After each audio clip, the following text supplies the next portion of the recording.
Wow, well that may have seemed rude. Came in here talking on my phone. I had to update my Facebook status and, put the newest tweet out on Twitter.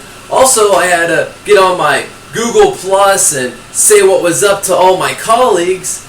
That seems to be the generation coming up. That seems to be what we're having to deal with now. Everybody hides behind their phones. It's their crutch in a social environment. They don't know what to say. They have to be entertained by what their phone has to say. What I'm going to present to you is the opportunity to be able to take advantage of this insecurity.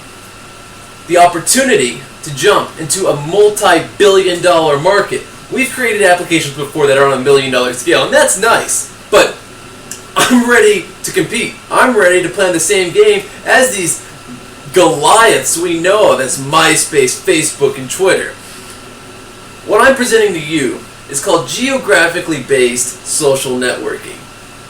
What is geographically based social networking? Well, you might consider it to be similar, such as, oh, well, we're in the same city, so let's talk. Or, oh, hey, yeah, we went to the same school. We're in the same network.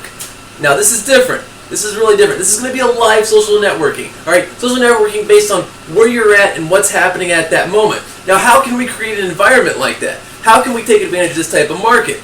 It won't be that challenging. See, the monoliths that we know about, again, back to Facebook, they were started back whenever smartphones were a thing for your corporate types. Have you looked nowadays at all the kids in a mall? They're all carrying some smartphone with every application known to man on it. We're going to get into that. That's where we're going to start. Our backbone will be based on the mobile app market. Geographically based networking will use the GPS capabilities of the phone to broadcast to our servers, a secure place that will then look at who's around you using this application and let you say, hi. Seems simple enough. But really, is it? The generations coming up now, they don't know how to socialize on that level. We may have grown up like this, but it's not easy for them. They grew up in an environment that hid behind a computer, and now they're able to still take advantage of the insecurity by hiding on their phone. This secure server will then tell everybody around them that, hey, there's somebody nearby. Here's some similar interests. And you'll be able to see them on your application and say, hey, what's up? Hi. This opportunity is money. It is money. Are we selling anything? No. No, we're not selling anything. We're not even going to have advertising on this. But what we have is we have a market now. We have a controlled market. We could take an application like this and sell it to Facebook, sell it to Google once we get the users implemented. We could patent this idea because, again, no one has come onto the idea about socially networking on a geographic scale besides, oh, we're in the same city. Why would this be popular? I mean, okay, so we're gonna sell to the introverts. No, we're not selling to the introverts. We're selling to so many more. Have you ever been to a concert? Saw someone 3 rows down, had a cool shirt on? How do you say hi? How do you say, hey, that's a cool shirt? How do you say, wow, you look really cool? How can you do that?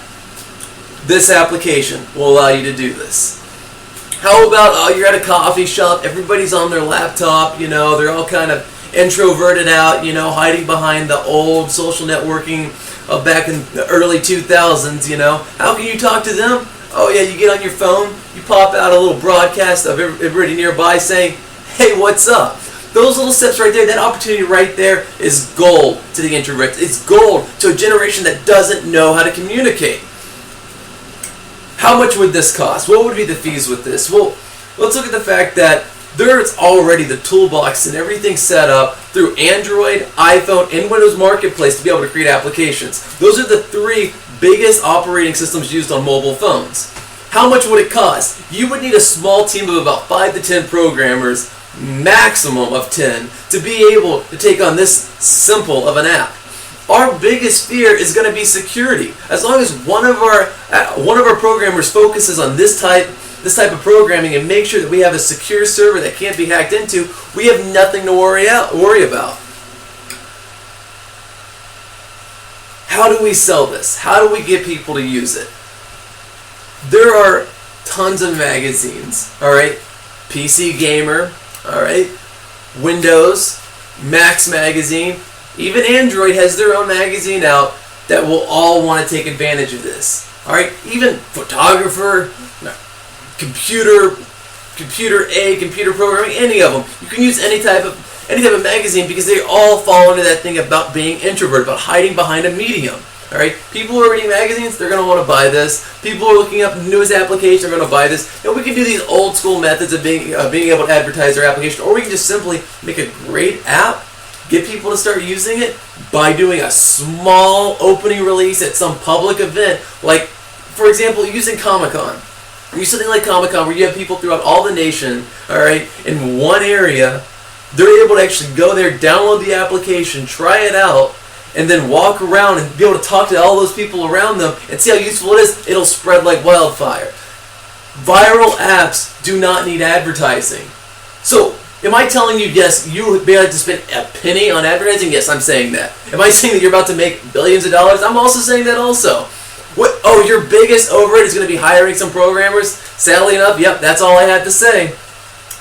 What's the loss in taking this opportunity? I don't know. I mean, do you not like to make money? That's the only thing I could possibly consider about you saying no to this opportunity. Again, I thank you for your time, and if there's any questions, please forward them to me.